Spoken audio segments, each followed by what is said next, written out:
Hey guys, কি অবস্থা? সবাই কেমন আছেন? আশা করি সকলে অনেক ভালো আছেন।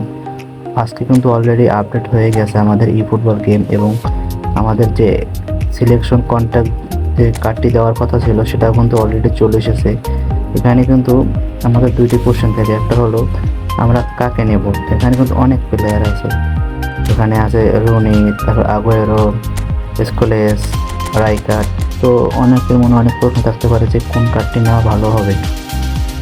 আপনাদের ভিতর অনেকেই আগুয়েরো নিতে চাচ্ছেন, কারণ আগুয়েরো দেওয়া আছে ব্লিস কাল, যেটা অনেক ভালো, এবং অন্যদিকে রুনির আছে উইল পাওয়ার, যেটাও কিন্তু একটা বেস্ট কার্ডের ভিতর একটি।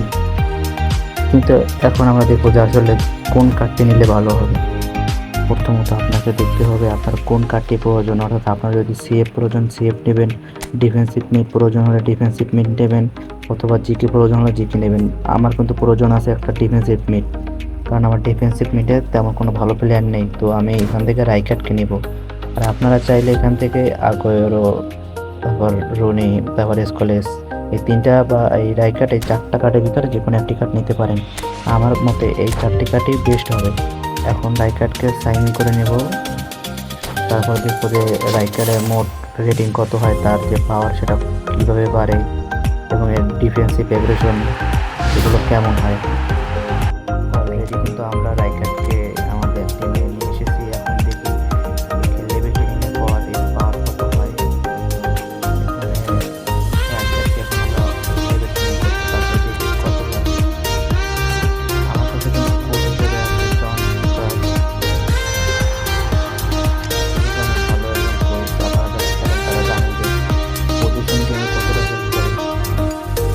রাইকার্ড কোথায়? রাইকার্ডকে খুঁজে পাচ্ছি না ভাই, এটা কোনো কথা?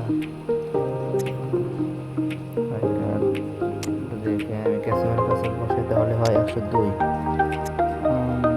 এটা খুব ভালো একটা কার্ড, আর এর যে ডিফেন্স এগুলো অনেক ভালো। যদি আমি এর বেসিক পাওয়ার সম্পর্কে দেখি তাহলে এটা আছে ডিস্ট্রয়ার, লং বল এক্সপার্ট এবং লং রেঞ্জার। এর লং পাস এবং লো পাসটা ভালো, তবে ফিনিশিংটা বাজে। এবার defensive aggression, tackling, defensive investment এগুলো অনেক ভালো, যেটা আমার ডিফেন্সিভ মিডে অনেক সাহায্য করবে। তো গাইস, আজকের ভিডিওটা এই পর্যন্ত। যদি ভালো লেগে থাকে তাহলে লাইক এবং সাবস্ক্রাইব করে দিন।